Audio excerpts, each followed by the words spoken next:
Or what man is there of you, whom if his son asks for bread, will give him a stone? Or if he asks for a fish, will give him a serpent? If ye, then, being evil, know how to give good gifts unto your children, how much more shall your Father, which is in heaven, give good things to them that ask him? Well, this is a question about the fundamental nature of being, I suppose. And one of the hypotheses in the New Testament, which is different, it's a different hypothesis in some sense than the one that structures the Old Testament, is that faith makes being good. It's a very interesting proposition, and so the notion would be, and it's an action-oriented issue as well. You act out the proposition that if you act properly in the world, that being will reveal itself to you as benevolent. But you will not know. You'll never know unless you do it. So this is a call to that. Act out the proposition that if you act properly, that being itself is benevolent.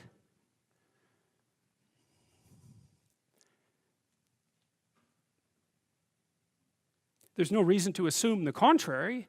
I mean, to assume the contrary would be to be as cynical and bitter as possible, and it's not like we don't have reason for that. It's not like I don't understand why that happens to people. Therefore, all things whatsoever ye would that men should do to you, do you even so to them, for this is the law and the prophets.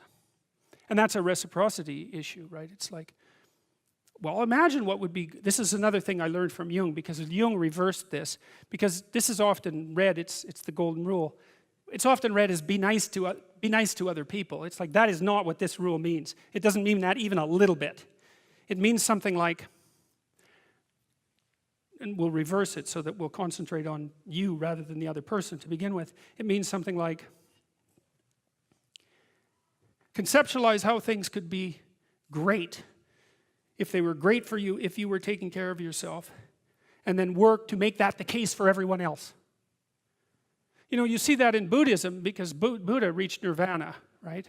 That's the theory. And then he was tempted with the offer to stay there. And he rejected that offer and came back to the profane world, because he felt that the attainment of nirvana was insufficient unless everyone attained it simultaneously. And so it's something like that. But it's treat yourself properly. That's a hard thing to do, because you're a fallen, shameful, cowardly, deceitful, malevolent, mortal creature. And so it's not easy, and you know it, and it's not easy to treat something like that properly. And it isn't obvious that people treat themselves better than they treat other people. I don't think that's obvious at all. But maybe you could start with yourself and think, okay, I'm going to take care of myself as if I have value. What would that look like? And then I'm going to work to extend that courtesy to everyone else. And that's, well, the hypothesis here is that if you take all of the moral wisdom that mankind has generated over its millennia of struggle, evolved and then manifested metaphor and story, and then codified into law, articulated law, and you pick one principle that dominated all of that, this would be the principle. And it's interesting too, because it's the law and the prophets. And the law is the rules, but the prophets are the process by which the rules are being updated, right? And so the prophets are superordinate in some sense to the law. And the proposition that's set forth in this particular statement is that this maxim, which is optimize your own mode of being and then work to do the same for everyone around you, is not only the thing that's at the core of the law, but it's at the core of the process that generates and updates the law. It's a hell of a thing for someone to say. Enter ye in at the narrow gate, because that's what straight means. Enter ye in at the straight gate, for wide is the gate and broad is the way that leadeth to destruction. Well, who in the world could possibly argue with that? Everyone in their right mind knows that there's a million ways of doing things wrong, and one way, if you're lucky, to do things right. And so the notion that it's a very, very narrow pathway that you tread upon if you're doing things right, that's wisdom. That's the line between chaos and order that you're supposed to be on constantly, right? It's a very, very thin line, because if you're a little bit too far in one direction, then it's too much chaos, and if you're a little too far in the other direction, then it's too much order, and both of those aren't good. The balance has to be exactly right, and you can feel that, and I truly believe you can feel that, and I think it's your deepest instinct. It's your deepest instinct, and I mean that biologically. I don't mean that metaphorically. I think that your psyche is arranged to exist in a cosmos that's composed of chaos and order. I think that's why you have the hemispheric structure that you have. This is deeper than metaphor. And then when you feel as if you're meaningfully engaged in the world, when the terror of your mortality strips away and you're engaged and it's timeless, that's the deepest instinct you have telling you that you're in the right place at the right time. And then what you do is practice being there. Practice being there. And that's that narrow spot that's so difficult to find. You wander around it. Maybe if you're lucky, you can watch. You can watch. This is an experiment. Watch yourself for 2 weeks. Like you don't know who you are, because you don't. So watch yourself for 2 weeks and notice there's going to be times when things are proper. They're arrayed properly for you. It's not easy to notice, because when they're arrayed like that, you're so engaged, you don't exactly notice, you know. But you'll see, oh, I'm in the right place. It's like, okay, how'd I get here? What am I doing right? You know, how is it that this could happen more often? I'd like this to happen more often. How would I have to conduct myself in order for that to happen more often? And then you practice that, and then maybe instead of 10 minutes a month or 10 minutes a week, it's like 15 minutes a day, and then it's half an hour a day, and then it's an hour a day, and then it's 4 hours a day. And maybe if you're extraordinarily careful, then you get to a point where you're like that a good proportion of the time. Because straight is the gate and narrow is the way which leadeth unto life, and few there be that find it. Beware of false prophets which come to you in sheep's clothing, but inwardly they are ravening wolves. Well, that's particularly good advice for today's political situation, I can tell you. Ye shall know them by their fruits. Do men gather grapes of thorns or figs of thistles? Even so, every good tree bringeth forth good fruit, but a corrupt tree bringeth forth evil fruit. Well, that's what I learned from studying the history of totalitarianism in the 20th century, is that a corrupt tree brings forth evil fruit. And that's for sure. And it's so funny, you know, people who think, when they're thinking about their relationship with divinity or their relationship with God, they think, it's a primitive and childish way of thinking. What if a miracle just manifests? Why can't a miracle just manifest itself? And I would be convinced. And the funny thing is first of all, actually you wouldn't be. If a miracle actually happened, you would actually forget about it in about 6 months. I mean, you'd think that's not true, but it's true. You would actually forget about it, because that's what people are like. But there are negative miracles that are happening all the time, which actually lends some credence to my supposition, and we don't pay any attention to that. If we can't learn from what happened in the 20th century, then we are absolutely incapable of learning. Because what happened in the 20th century was as bitter a set of lessons as you could possibly imagine. And it's associated precisely with this. A corrupt tree bringeth forth evil fruit. A good tree cannot bring forth evil fruit. Neither can a corrupt tree bring forth good fruit. Every tree that bringeth not forth good fruit is hewn down and cast into the fire. Well, that's a flood motif right there. It's like we're constantly the archetype of the tree. That's the archetype of being. It's the archetype of the self often. What's the warning here? It's that if you're mostly dead wood, you're going to burn up. And you can think about that metaphysically. You can project that into eternity, and you can think about that as a form of hell. And the funny thing is that when that's happening to you in real time, it is like an eternity in hell. It's a perfectly reasonable way of thinking about it. But you can strip the metaphysical elements off, and you can say, well, if you're mostly dead wood, then a spark will light you on fire. And that's also very much worth thinking about. Wherefore by their fruits shall ye know them. Not everyone that saith unto me, Lord, shall enter the kingdom of heaven, but he that doeth the will of my Father, which is in heaven. That's an interesting line, I think. I mean, one of the proper critiques of traditional Christianity, maybe this is the sort of critique that Nietzsche put forth, was that Christianity had degenerated in its moral mission.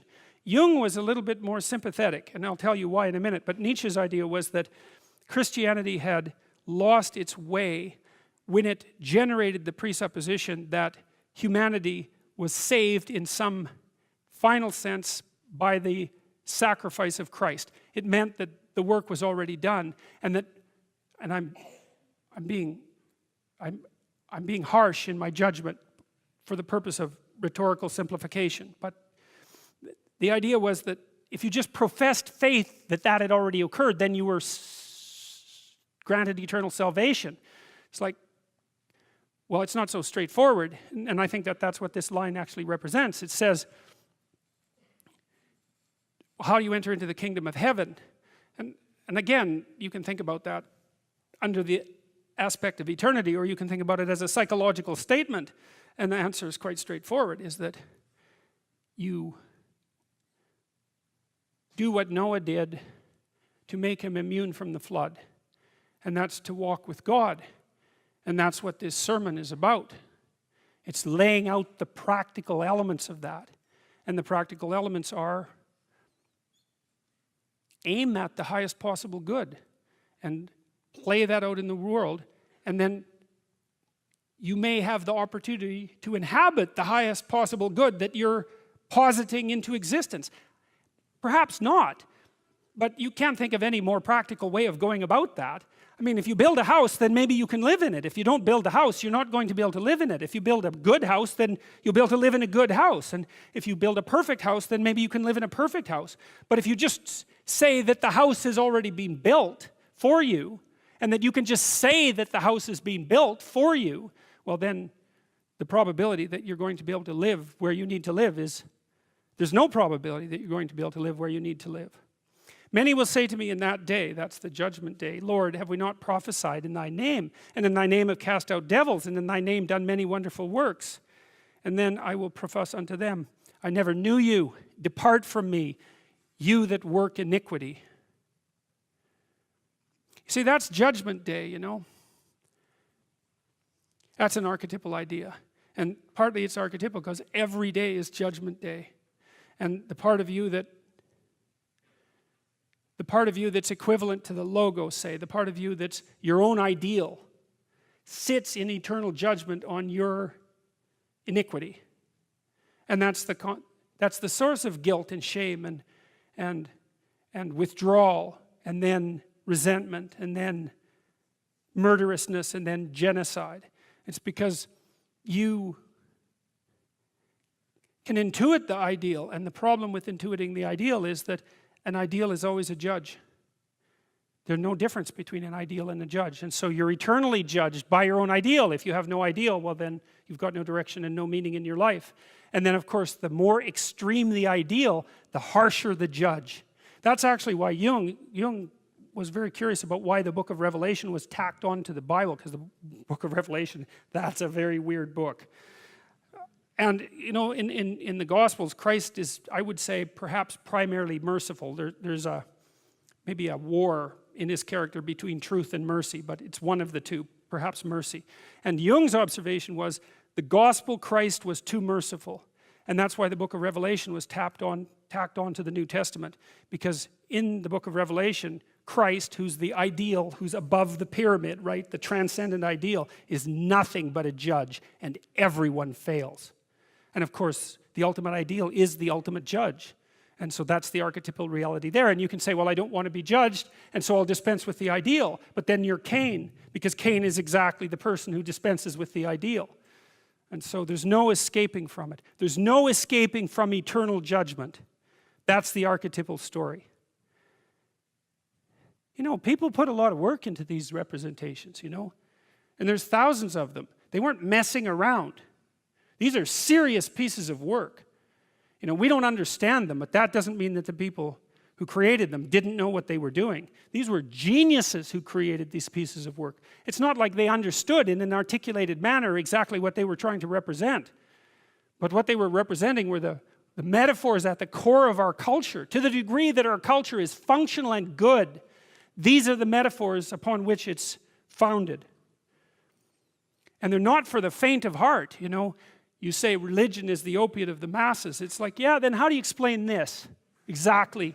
You know, because if it was opiates you're after, you might just get rid of that panel. Especially when the other thing that's so interesting about the proposition, if you look at Revelations, and in Revelation, and you look at the judgment, almost everyone ends up on the right side of this panel. So if you were just conjuring up some sort of pathetic wish fulfillment, why in the world would you tilt the scales in that manner? You think that's supposed to make people feel good? I don't think so. There's almost nothing about this picture that should make people feel good. It should, if you understand it properly, it should terrify you to the depths of your soul. That's what the picture is for. Therefore, whoever heareth these sayings of mine and doeth them, I will liken him unto a wise man which built his house upon a rock. And the rain descended, and the winds blew, and the floods came and beat upon the house, and it fell not, for it was founded upon a rock. And everyone that heareth these sayings of mine and doeth them not shall be likened unto a foolish man which built his house upon the sand. And the rain descended, and the floods came, and the winds blew and beat upon that house, and it, oh, I made a mistake. And it fell, for it was founded upon sand. And it came to pass, this is a very interesting line. I really, you know, now and then you run across lines in this particularly happens in biblical settings. You run across lines that you cannot believe actually exist. You cannot imagine how someone could have imagined up and conjured up the line. And these two lines are like that as far as I'm concerned. And it came to pass when Jesus had ended these sayings that people were astonished at his doctrine, for he taught them as one having authority and not as the scribes. And that's something so interesting, you know, because that was another thing that really I didn't really appreciate about the churches that I attended to, and that would be that the lessons were taught by scribes, and the words were mouthed, but there was no power in them. There was no meaning in them. It was as if, well, it was like when I was 20 years old and I was saying all these things I didn't mean. You know, they were words that sounded good. They were like gilded cloth, I suppose, that you can wrap around yourself, but there's no substance to them. And there's a big difference between listening to something that has substance and listening to something that is spoken because it sounds like it should sound good. And this line says that whoever spoke the lines that we just described was someone who sounded like he knew what he was talking about, and not someone who was just repeating something for the sake of sounding good. And it certainly seems to me that the lines that we just reviewed have the awesome impact of authority